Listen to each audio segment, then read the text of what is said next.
சாந்திலால் வசை. சாந்திலால் வசை. ஜெய் சச்சிதானந்தா. சாந்திலால் கேட்டிருக்காரு, ஞான தீட்சைக்கு அப்புறமா எந்த சமயத்துல வேணாலும் இந்த விழிப்புணர்ச்சிங்கிறது இல்லாம போனா, அதாவது இது சார்ஜ் கர்ம வினையா டிஸ்சார்ஜ் கர்ம வினையான்னு எப்படி கண்டுபிடிக்கிறதுன்னு சொல்லுங்கன்னு கேட்டிருக்காரு. டிஸ்சார்ஜ் ஆகிறது அதோட உண்மையான அர்த்தத்தை நீங்க முதல்ல புரிஞ்சுக்கங்க. அதோட ஃபார்முலாவை புரிஞ்சுக்கங்க. எப்ப சார்ஜ் ஆகுது எப்ப டிஸ்சார்ஜ் ஆகுதுன்னு. சரிம்மா. டிஸ்சார்ஜுங்கிறது எல்லா கர்ம வினைகளுக்கும் நடக்கிறது தான். எல்லாருடைய கர்ம வினையும் சார்ஜ் ஆகத்தான் செய்யுது. அஜ்ஞானத்தினால இது புதுசா டிஸ்சார்ஜ் ஆகிக்கிட்டே இருக்கு, அதுவும் சைமன்டேனியஸா. இந்த ஞானத்தினால என்ன டிஃபரன்ஸ் இருக்குன்னா, சார்ஜ் ஆகிறது கிடையாது. சார்ஜ் என்ன காரணத்தினால ஆகிறது இல்லைன்னா, ஃபார்முலாவை புரிஞ்சுக்கங்க. சார்ஜ் கர்ம வினைங்கிறது எப்படி நடக்குது? செய்பவன் பாவனையில கர்ம வினை சார்ஜ் ஆகுது. நான் செய்யறேன். இந்த செய்பவன்ற பாவனை எதனால வருது? அகங்காரத்தினால வருது. அகங்காரம்னு நாம எதை சொல்றோம்? நான் நிச்சயமா சாந்திலால் தான், இதை நான் ஒத்துக்கிறேன், இதைத்தான் அகங்காரம்னு சொல்றோம். இந்த அகங்காரம் அஜ்ஞானத்தினால என்ட்ரு ஆகுது. உங்களுக்கு ஞான தீட்சை கிடைச்சிருச்சுன்னா உண்மையிலேயே நீங்க சாந்திலாலா இல்ல ஆத்மா இல்ல சுத்த ஆத்மாவா? எப்ப இந்த விழிப்புணர்ச்சியே இல்லையோ நான் எப்படி அதை... முதல்ல நான் கேட்ட கேள்விக்கு பதில் சொல்லுங்க. நீங்க யாரு? சுத்த ஆத்மாவா இல்ல சாந்திலாலா? சுத்த ஆத்மா தான். ஒருத்தர் உங்களை எவ்வளவு அடிச்சாலும் இல்ல கொலையே பண்ண வந்தாலும் எப்படியும் நீங்க நிச்சயமா சாந்திலாலா இருக்க முடியுமா? விழிப்புணர்ச்சி இல்லைன்னா நான் எப்படி பதில் சொல்றது? கேட்ட கேள்விக்கு பதில் சொல்லுங்க. உங்களை அடிச்சிட்டாங்கன்னா அப்போ கூட அந்த சமயத்துல நிச்சயமா நீங்க மறுபடியும் முதல்ல சாந்திலாலா இருக்க முடியுமா? எந்த நிலையிலையும் நான் சுத்த ஆத்மாவா தான் இருப்பேன். சுத்த ஆத்மாவா தான் இருக்கணும். எந்த அளவுல உங்களுக்கு விழிப்புணர்ச்சி வந்திருந்தாலும் சுயமா மறுபடியும், அதாவது உங்களுக்குள்ள நீங்க ஒரு சுத்த ஆத்மாங்கிற விழிப்புணர்ச்சி உங்களுக்கு வந்துருது இல்லையா? வருதா இல்லையா? விழிப்புணர்ச்சி வருது. ஆனா இங்க பாருங்க, இதோட மீனிங் என்னன்னு சொன்னா, இது சித்தாந்த தத்துவம். முதல்ல நீங்க ஒருத்தர் தான் இருந்தீங்க, நிச்சயமா நீங்க சாந்திலால்னு இருந்தீங்க. அதனால கர்மவினை சார்ஜ் ஆகிற ப்ராசஸ் இங்கே நடந்துகிட்டு இருக்கு. இப்ப நீங்க செப்பரேட் ஆயிட்டீங்க. இந்த சாந்திலால்ங்கிறது தனி, நான் சுத்த ஆத்மாங்கிறது தனி. செய்பவர் சாந்திலால், அவரும் சுயமா செய்யல, முறையா செய்யப்பட்டது. சயின்டிபிக் சர்க்கம்ஸ்டன்ஸ்னால வியூவர்ஷிப்பா இதுக்கு கிடையாது.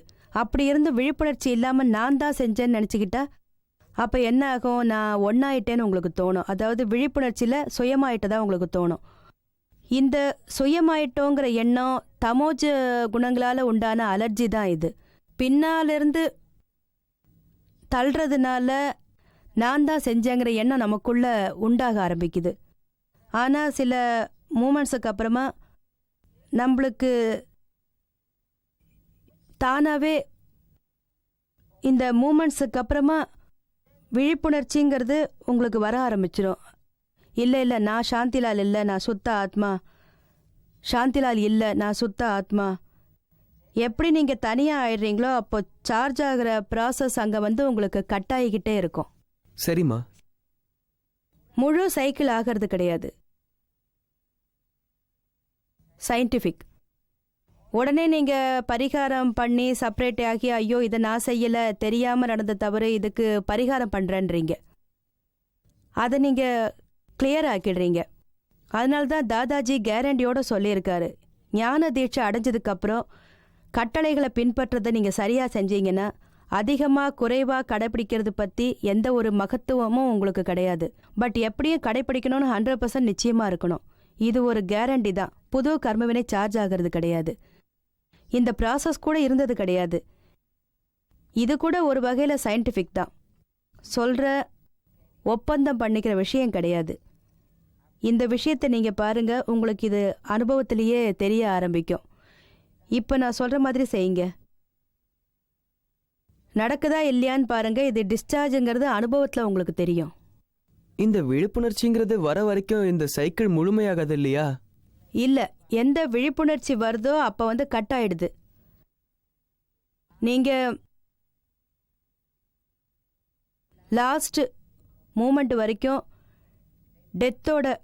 டெத்து வரத்துக்கு முன்னால அந்த சமயத்துல கூட நீங்க விழிப்புணர்ச்சியோட இருக்கீங்க இல்லையா? அப்பதான் இதெல்லாம் நர்வஸ் ஆக முடியும். உனக்கு புரிஞ்சுதாப்பா? பரிகாரம் பண்றதுனால தெரிதல், பார்த்தல். ஆனா இது ரொம்ப நேரம் நிக்கிறது இல்ல. கொஞ்ச நேரத்துக்கு அப்புறம் உங்களுக்கு ஞாபகம் வந்துடுது, கவனத்துக்கு வந்துடுது.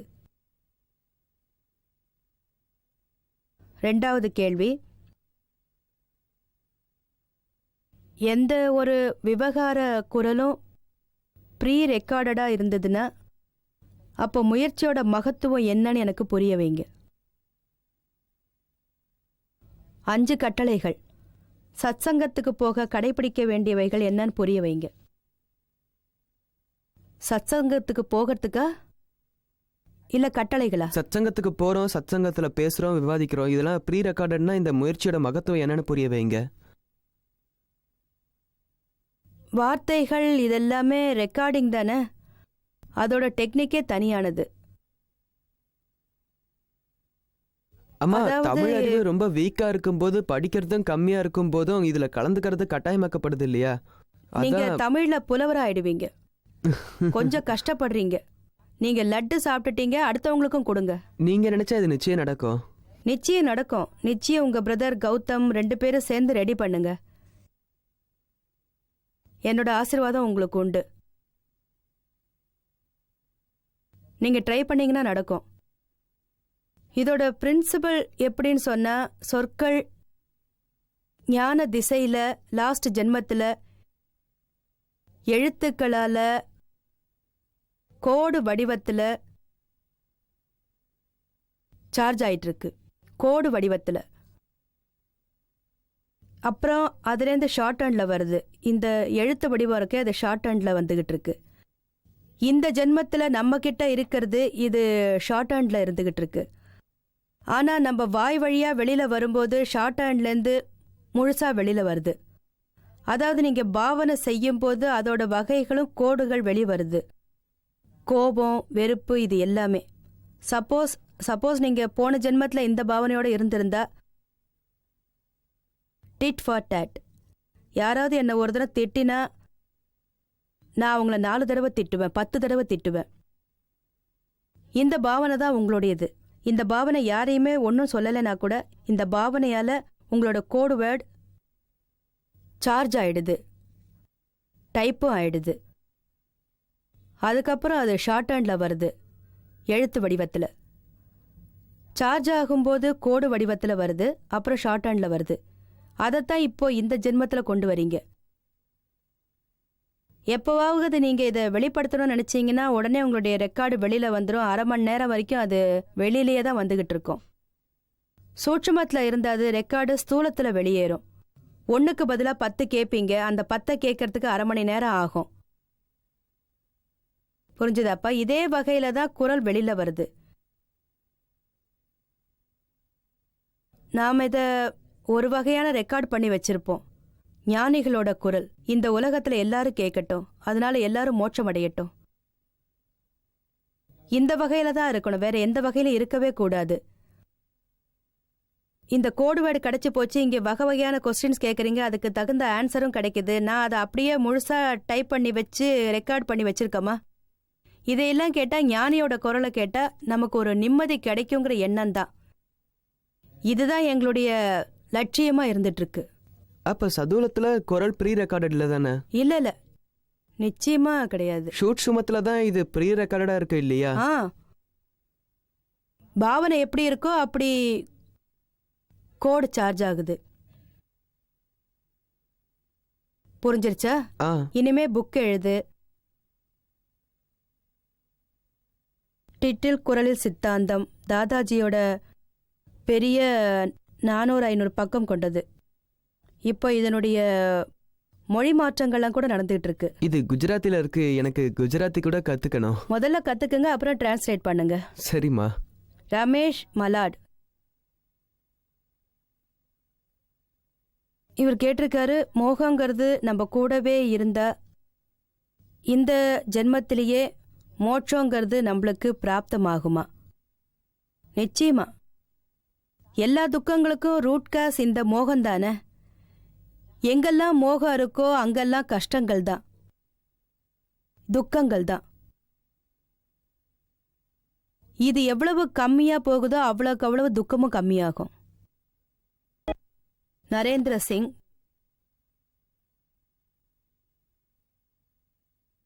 நைனிடால். நரேந்திர சிங், நைனிடால்.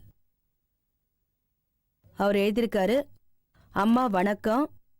நான் ஒரு துக்கமான பிரச்சனையுள்ள மனுஷன். நான் நேவியில வேலை பார்த்துக்கிட்டு இருக்கேன். நான் ரொம்ப கஷ்டப்படுறேன். ஆனா அதுக்கு தகுந்த பலன் எனக்கு கிடைக்கிறதில்ல. அதாவது ப்ரமோஷன் கிடைக்கல. என்னோட அம்மா எப்பவும் என் கூட இருக்கிறதே கிடையாது. பட் நான் எப்பவும் அவங்களத்தான் நினச்சிக்கிட்டே இருக்கேன். எங்க அம்மா எப்போ என் கூட இருப்பாங்க. அம்மா, நான் ஞான தீட்சை வாங்கிக்க ஆசைப்படுறேன். ஏன்னா நான் நேவியில் இருக்கேன். டைம் கிடைக்கிறதே இல்லை. இன்னைக்கு என்னோட சௌபாக்கியம், எனக்கு உங்களுடைய தரிசனம் கிடைச்சிருக்கு. அம்மா, நீங்க தான் என்னை காப்பாற்றணும். என்னோட மனசு ரொம்ப கஷ்டப்படுது. எங்க இருக்கீங்க நீங்க? இங்கம்மா. நைனிடால்ல இருக்கீங்களா? ஆமா. அப்ப எப்படி மும்பைக்கு வந்திருக்கீங்க? அம்மா, நான் நேவில இருக்கேன். அப்படின்னா இப்ப மும்பைக்கு வந்திருக்கீங்களா? கொலபால. கொலபால போஸ்டிங்கா? உங்களோட ப்ரோக்ராம் டிவியில பார்த்ததுலேருந்தே உங்களை பார்த்து ஞான தீட்சை வாங்கணுங்கிற ஆசை இருந்தது. வாழ்க்கையில எப்படி இருக்கணும்னு கேட்க ஆசைப்பட்டேன். நிச்சயம் ஞான தீட்சை நீங்க வாங்கிக்கோங்க. ஞான தீட்சைக்கு இன்னும் 4 நாள் இருக்கு. சண்டே வரைக்கும் நீங்க வந்து போய்கிட்டு இருங்க, அது போதும். சனிக்கிழமை அன்னைக்கு 5 மணிக்கு வந்து ஞான தீட்சை நீங்க வாங்கிக்கோங்க. டியூட்டி இருந்ததுன்னா லீவ் கேட்டுட்டு வந்துருங்க, அதை மிஸ் பண்ணிடாதீங்க. அம்மா, நாளைக்கு எனக்கு டியூட்டி இருக்கு, என்னால வர முடியாது. நாளன்னைக்கு வரலாமா? சரி, நாளன்னைக்கு வாங்க. சண்டே அன்னைக்கு வாங்க. உங்க அம்மாவை பத்தி சொல்லிருக்கீங்களே, உங்க அம்மா உங்ககிட்ட கோச்சிட்டு இருக்காங்களா இல்ல வேற ஏதாவது? என் மேல கோபம் இல்லை, என்னோட ஒய்ஃப் மேல தான் அவங்களுக்கு கோபம் இருக்கு. அது என்னன்னா அம்மா, அவங்களுக்கு அவங்க என்னை பிள்ளைங்கிற வகையிலேயே நினைக்க மாட்டேங்கிறாங்க. ஏன்னா அவங்க என்னை வளர்க்கல. எங்க பெரியப்பா தான் என்னை வளர்த்தாரு, அவர் தான் வளர்த்தாரு. எங்க அப்பா நான் ரொம்ப சின்ன பையனா இருக்கும்போதே இறந்து போயிட்டாரு. அதனால எங்க பெரியப்பா தான் எடுத்து வளர்த்தாரு என்ன. இப்ப என்னன்னா நரேந்திர சிங், சொல்லுங்கம்மா. உங்க அம்மா நீங்க நினைக்கிற மாதிரி உங்களை பையனாட்டமே நினைக்கலங்கிற பட்சத்துல போனா போகட்டும் அப்படின்னு சொல்லிட்டு நீங்க விட்டுடுங்களேன். இப்போ உங்களுக்கு நிருமா கிடைச்சிருக்காங்கல்ல. ரொம்ப தேங்க்ஸ்மா. என்னதான் இருந்தாலும் பெத்தவ நம்மள வேண்டான்னு ஒதுக்குறது சரியில்லை இல்லையா? அவங்களுக்குன்னு ஒரு அதிகாரம் தானா அவங்க உங்ககிட்ட வந்தாதான் உண்டு. அவங்க வரமாட்டேன்னு சொன்னாங்கன்னா அவங்கள கட்டாயப்படுத்தி உங்களால கூட்டிட்டு வர முடியுமா சொல்லுங்க? அவங்கள கூட்டிட்டு வந்தாலும் அவங்களுக்கு துக்கம் தான். அவங்க எங்க இருக்காங்களோ அங்கேயே நல்லா இருந்துட்டு போட்டுமே. நீங்க அங்க போய் பாருங்களேன். லீவ் வரும்போது அவங்க கூட இருந்துட்டு வாங்க. அதுக்கப்புறம் ஒன்னும் அவங்கள இப்ப கவனிக்கிறதுக்கு கூட ஆள் கிடையாது. அவங்களுக்கு நான் ஒரே பையன். அவங்க அங்க யார் கூட இருக்காங்க? அவங்க அம்மா கிராமத்துல தனியா இருக்காங்க. எங்க அம்மாக்கு ஒரு அண்ணன் தங்கச்சி இருக்காங்க. அவங்க தொலைவுல இருக்காங்க. அவங்க வர முடியாது. இருக்கட்டுமே, இப்போதைக்கு அவங்க நல்லபடியா தானே இருந்துகிட்டு இருக்காங்க. கிராமத்துல அவங்க சந்தோஷமா தானே இருக்காங்க. அங்கேயே இருந்துட்டு போட்டோம். எதுக்கு நீங்க சிட்டிக்கு கூட்டிட்டு வந்து அவங்களையும் கஷ்டப்படுத்திக்கிட்டு இருக்கணும்? நீங்களும் அப்பப்போ மாத்தலாகி போயிடுவீங்க. இதெல்லாம் அவங்களுக்கு பிடிக்காம இருக்கலாம். அவங்களோட இஷ்டப்படி சந்தோஷமா அங்கேயே இருக்கட்டும்னு விட்டுடுங்களேன். ஆனா ஒண்ணு மட்டும் நீங்க அவங்க கிட்ட சொல்லிடுங்க. அம்மா, நீங்க உடம்பு முடியாம படுத்தீங்கன்னா அப்போ அந்த வகையில நான் தான் உங்களை கூட்டிட்டு போயிடுவேன்னு அவங்க கிட்ட சொல்லிடுங்க. கடைசி மூச்சு வரைக்கும் நான் பார்த்துப்பேன்னு சொல்லுங்க. அப்ப நீங்க பொண்டாட்டி பேச்ச கேட்க கூடாது. இல்ல, என் பொண்டாட்டி எல்லாம் பண்ணிட்டு தான் இருக்கா. அந்த மாதிரி கிடையாது. அப்பப்ப ஏதாவது அவங்க பேசிட்டா இவளும் திரும்ப. பாருப்பா, மாமியார் மருமக சண்டை உலகத்துல எல்லா இடத்துலயும் இருந்துகிட்டு தான் இருக்கு. எந்த வீட்லயாவது இந்த சண்டை இல்லாம இருக்கா? ஞான தீட்சைக்கு அப்புறம் இந்த மாமியாரும் திருந்துருவாங்க, மருமகளும் திருந்துருவாங்க. அக்ஞான திசையில இப்படிதான் இருந்துகிட்டு இருக்கோம். உலகத்துல எல்லாருக்கும் இதே கதிதான். எங்க பார்த்தாலும் இதே கதை தான். அம்மா, என்னோட ஒய்ஃபும் இங்க வந்திருக்கா. அவளுக்கும் நீங்க அவங்க எங்க? அவங்க பேர் என்ன? மது. மது. மது, நீ எங்கம்மா இருக்க? மது, மது யாரு? இங்க இருக்கமா. இங்க பாருமா, நீ எப்பவும் மாமியாருக்கு பரிகாரம் பண்ணிக்கிட்டே இருக்கணும். அவங்களுக்கு மனசார பரிதாபப்படணும். நல்ல பாவனையோட சந்தர்ப்பம் கிடைக்கும் போதெல்லாம் நீ அவங்களுக்கு சேவை பண்ணிக்கிட்டே இருக்கணும். சரிங்கம்மா. சேவைங்கிறது எல்லாருமே செய்யறாங்க. ஆனா அத மனசு கோணாம பண்ணணும். அவங்க என்ன வேணாலும் பேசிட்டு போட்டோம், நமக்காக எல்லாத்தையும் நீங்க விட்டு கொடுத்துடணும். எந்த சமயத்திலையும் அவங்கள நீங்க தப்பாவே நினைக்க கூடாது. ஞான தீட்சை வாங்கிக்கங்க. பரிகாரமும் நீங்க பண்ணுங்க. ஒருவேளை அவங்க நல்ல மனபாவனையோட உங்க கூட இங்க வந்திருந்தாங்கன்னா அவங்கள நிச்சயமா நீங்களே இங்க கூட்டிட்டு வாங்க. இப்ப அவங்க வந்து உங்க கூட இருக்கிற மனநிலையில இல்லைன்னு சொன்னா அவங்கள விட்டுடுங்க. நீங்க போய் பார்த்துட்டு வாங்க. கொஞ்ச நாள் கூட இருந்துட்டு வாங்க. சரியா? சரிம்மா. அவங்க சந்தோஷமா இருக்கட்டும். உங்களை என்ன சொல்றாங்க? மது, நீ என்னம்மா சொல்ற? சரிம்மா.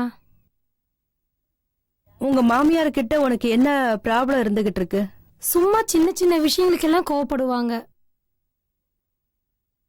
போனா போகட்டும், விட்டுடுங்க. அவங்க உங்களுக்கு மாமியார் தானே, அதனால அவங்களுக்கு எதுலயுமே திருப்தி கிடையாது, எல்லாத்துக்கும் சண்டை தான். அது அவங்களோட அதிருப்திக்கெல்லாம் எந்த ஒரு காரணமும் இருக்காது. அவங்க மனசுதான் இதுக்கெல்லாம் காரணம்.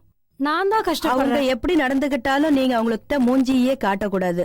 அன்பா பாசமா இருங்க. மாமியார் கிட்ட ரொம்ப அன்பா இருங்க. அவங்க சின்ன தப்பு செஞ்சிட்டாலும் அவங்க கிட்ட நீங்க கோவப்படாதீங்க. அவங்கள பாசமா வச்சுக்கோங்க. தனியா இருக்காங்க, பாவம், இவர் ஒரே புள்ள தானே. நீங்க அவங்க கிட்ட கொஞ்சம் அனுசரிச்சு நடந்துக்குங்க. அவரையும் அப்படி நடந்துக்க சொல்லுங்க. அவங்க பேசலன்னா நீங்க உட்கார வச்சு பேசுங்க, பாடுங்க, நல்லா இருங்க. என்ன பண்ணாலும் வரமாட்டாங்களே. இருக்கட்டுமா, அப்புறமா போய் அவங்கள நீங்க கூட்டிட்டு வரலாம். அவங்க பொண்ணுங்க கிட்ட மட்டும் ரொம்ப நல்லா பழகுவாங்க. அது எல்லா அம்மாக்களுக்குமே இருக்கிற பழக்கம் தானே. நீயும் உன்னோட அம்மா கிட்ட எவ்வளவுதான் பாசமா- நல்லது பண்ணாலும் அவங்களுக்கு அவங்க பொண்ணுங்க தான் பிடிக்குது. என் பையன் மேல அவங்களுக்கு பாசமே இல்ல. உங்க மனசுலதான் அப்படி தோணும். எல்லாம் ஒரே மாதிரி தான் அவங்க இருந்துகிட்டு இருக்காங்க. உங்க அம்மாவுக்கும் அவங்க மருமகளை விட உங்க மேலதான் பாசம் அதிகமா இருக்கும் இல்லையா? இது எல்லார் வீட்லயும் நடந்துகிட்டு இருக்கு. இதை மாத்துறதுங்கிறது முடியாத ஒரு காரியம். அவங்க இருக்கிற வகையில அவங்கள ஏத்துக்குங்க. அவங்க ஏன் இப்படி இருக்காங்கன்னு மட்டும் நீங்க நினைக்க கூடாது. அது ரொம்ப தப்பு. அப்பதான் உங்களுக்கு கஷ்டமா இருக்கும். கூட உறவுகள்லயும் ப்ராப்ளம் வந்துரும். எதுவா இருந்தாலும் நீங்க ஏத்துக்குங்க. எப்படி வேணாலும் அவங்க இருந்துட்டு போட்டோம். மருமக மேல அன்பு குறைவா இருக்கு, பொண்ணு மேல பாசம் அதிகமா இருக்கு. இது எல்லாமே இருந்துகிட்டு தான் இருக்கு. உனக்கு புரியுதாம்மா? மாப்பிள்ளைன்னு சொன்னா மதிப்பு அதிகம், மருமகன் தான் கொஞ்சம் குறைவுதான். பையன்னா பேச மாட்டான், பாவம், அவனோட அம்மா இல்லையா, அதனால அப்படிதான் இருந்துகிட்டு இருப்பான்.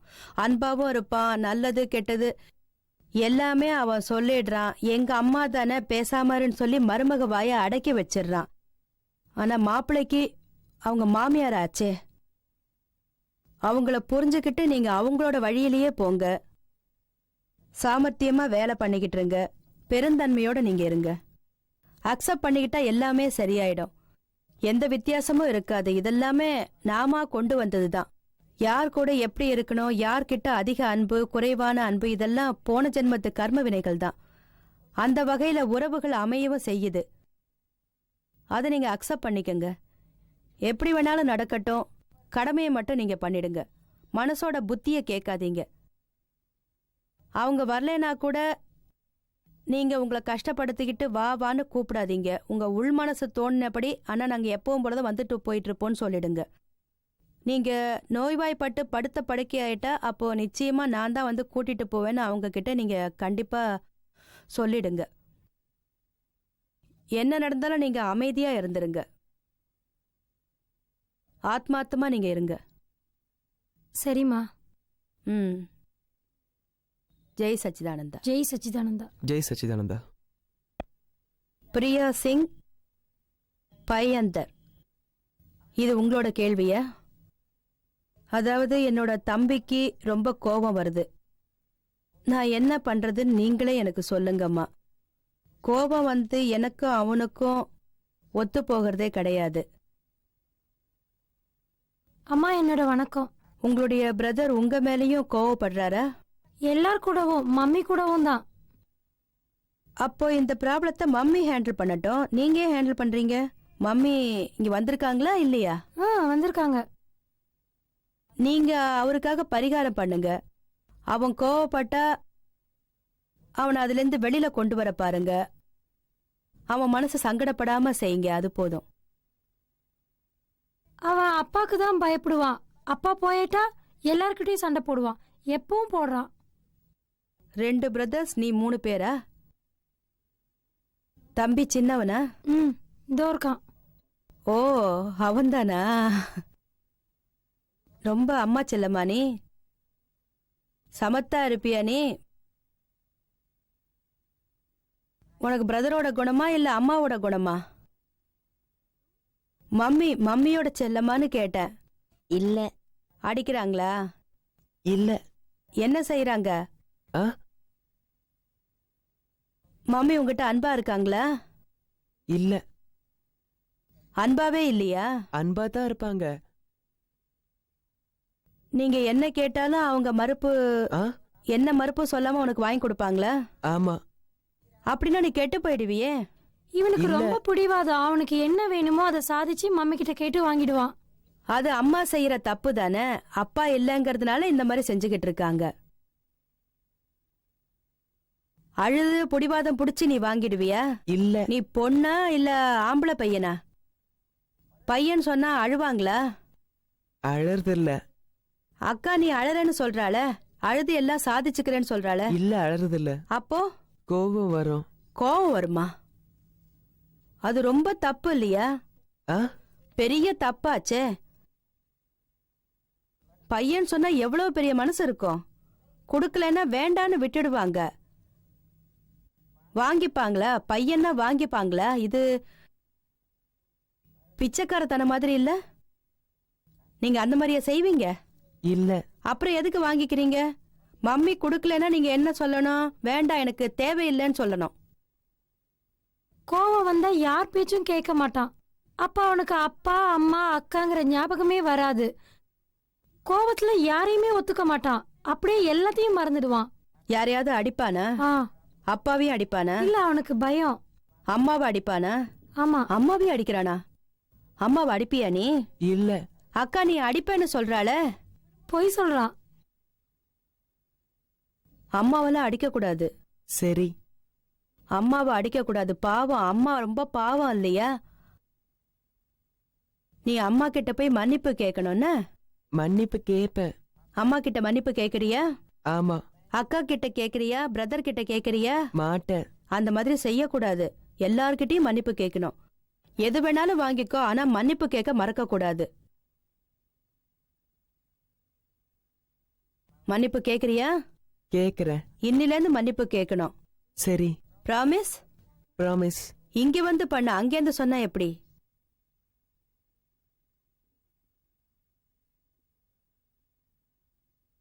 பையன் சமத்தா வந்து மன்னிப்பு கேக்குறானே. குட் பாய். மன்னிப்பு கேளு. ப்ராமிஸ் ஞாபகம் இருக்கட்டும். சரி. அம்மா கிட்ட எது வேணாலும் வாங்கிக்கோ, ஆனா கண்டிப்பா மன்னிப்பு கேட்கணும். கை கூப்பி அவங்க கிட்ட சாரின்னு சொல்லணும். இனிமே பண்ண மாட்டேன்னு நீ சொல்லணும். செய்வியா? சரி. ஆ.